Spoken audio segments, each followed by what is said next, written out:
Hi and welcome to our channel. I am Muhammad Usama, your instructor from Excel Applications. This is our fourth video. In this lecture, I am going to show you that how to add data in a workbook. Let's open a new workbook. Go to your search bar and type Excel.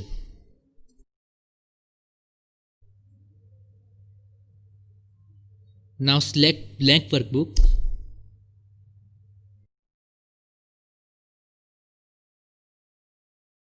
This is a basic way to create a new workbook.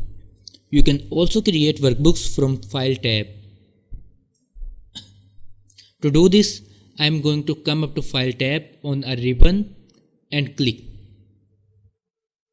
Come down on green panel until I find New and click. Then select blank workbook and again it's a single click.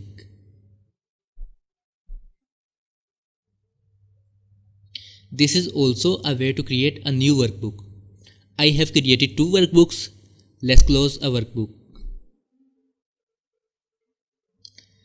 Let's quickly zoom in so we can see that what I am doing. I am coming down to zoom slider and just clicking the plus a few times.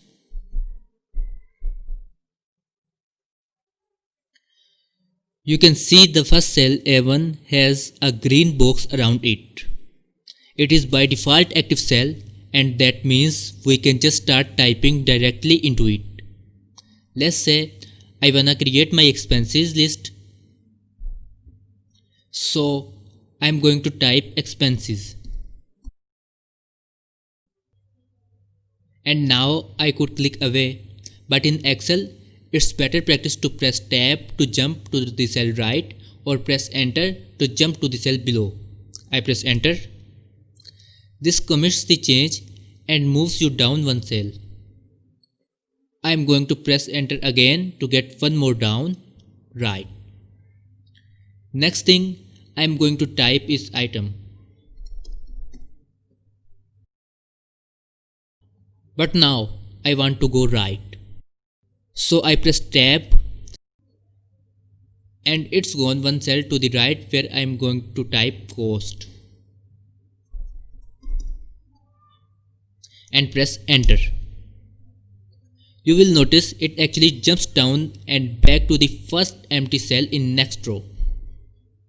This makes your data entry very quick and easy, right? Let's put items and their prices. Today I had gone to library by bus, so I am going to type bus and press tab, and that cost is $1.5. So I am just going to put 1.5. We don't worry to put extra decimal places or $sign, as we will look at how we can use formatting tools to do that easy in a later video. Now click enter. Alright. I also bought a coffee, so let's put coffee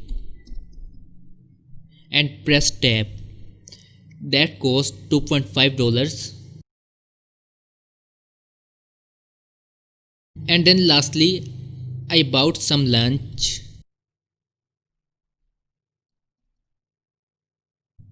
and that cost $8. And enter.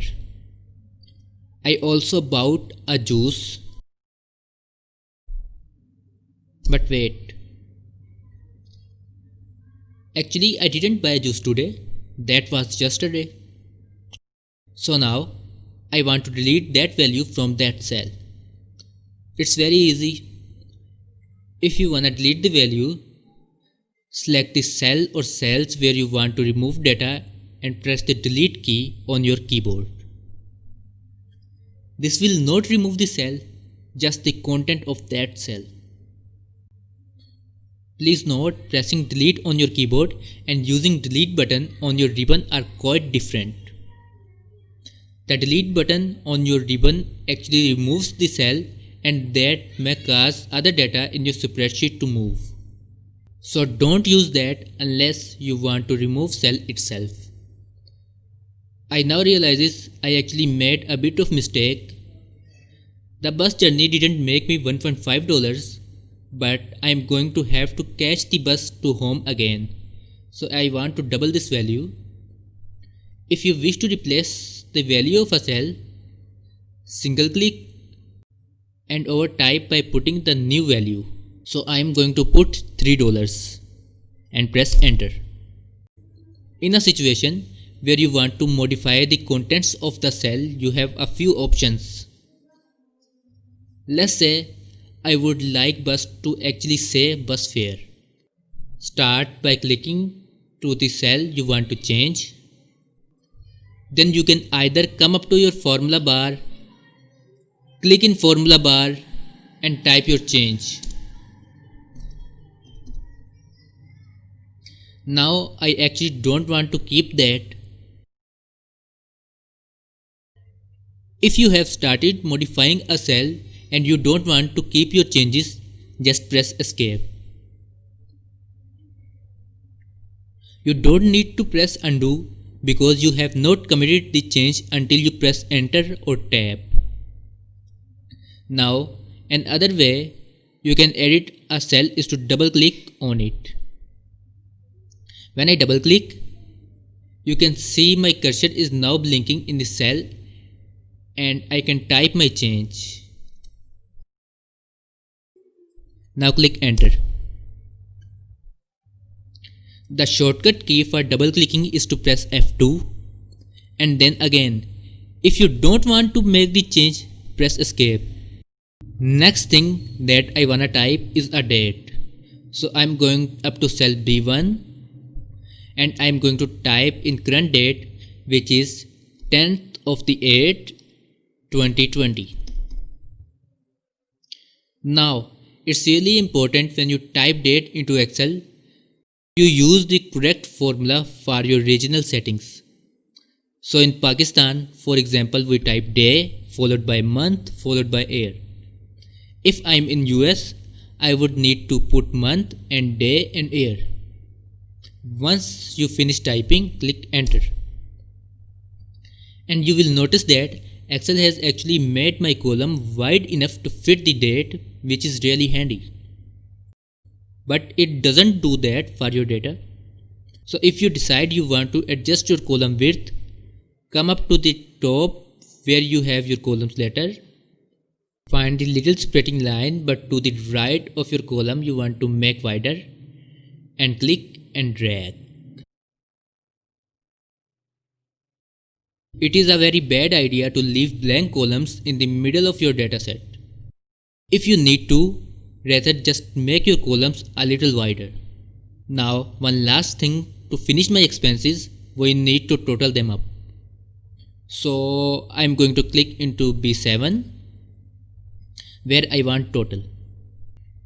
I'm going to come up to my home tab on my ribbon and on the far right you will see a tool called AutoSum. We will look at working with calculations and a lot more details in next videos. But if you just quickly need to add up some numbers, you can click on AutoSum. You can see it's added up all the numeric values above the cell where I originally clicked and just click enter. So it's my expenses complete. I hope you found this video useful. If yes, then click on like button and subscribe our channel. If you had any question, then ask them in comment section. Remember me in your prayers and goodbye.